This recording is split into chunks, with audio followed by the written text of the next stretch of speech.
नमस्कार। No news के news wrap में आपका स्वागत है। मैं हूं आदित्य पांडे। एक खबर है कि पिछले एक साल में जापान में लगभग 77,000 ऐसे मामले सामने आए जिसमें कोई बुजुर्ग अपने घर में सोता का सोता रह गया, लेकिन लोगों को पता ही नहीं चला। और यदि 12 करोड़ भी जापान की जनसंख्या मान लें तो 77,000 एक बहुत बड़ा आंकड़ा है। दरअसल अब तो यह हालत आ गया है कि जहाँ पर एक दही बेचने वाली कंपनी ने इसको बाकायदा बिजनेस की तरह ले लिया है कि वो हर रोज़ दरवाज़ों के दस्तक दे के ये समझने की कोशिश करेगी कि यहाँ कुछ गड़बड़ तो नहीं हुई। इसकी वजह क्या है? इसकी वजह है बूढ़ा होता समाज। जापान जो है वो बूढ़ी होती हुई अर्थव्यवस्था कही जाती है और वहाँ पर बर्थ रेट जो है वो लगातार कम होता जा रहा है। कमोबेश यही समस्या चीन में देखी जा रही है। चीन में तो बहुत लंबे समय तक एक बच्चे वाली पॉलिसी लागू रही।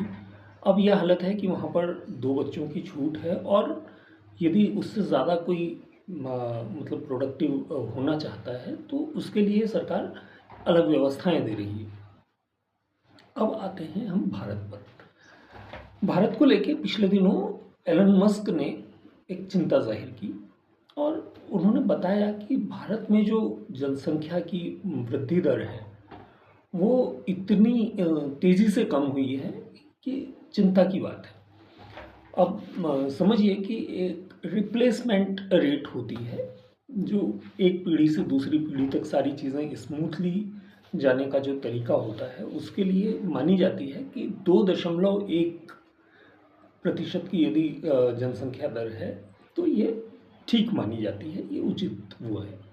लेकिन भारत की जो जनसंख्या की वृद्धि दर है वो 1.9 पर आ गई है और 1.9 तो जो एवरेज है वो है, मतलब जिसमें शहर और पूरे देश के हर इलाके की बात मान लें।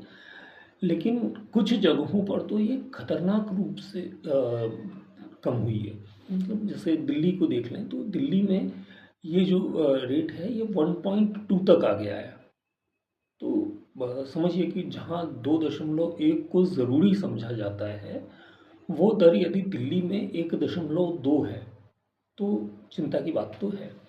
और ये जो रिप्लेसमेंट रेट है यदि ये ठीक नहीं होता है तो जो बूढ़े होने की चिंता आज जापान और चीन को सता रही है वो भारत के लिए बहुत बड़ी चिंता की बात बन जाएगी। नमस्ते।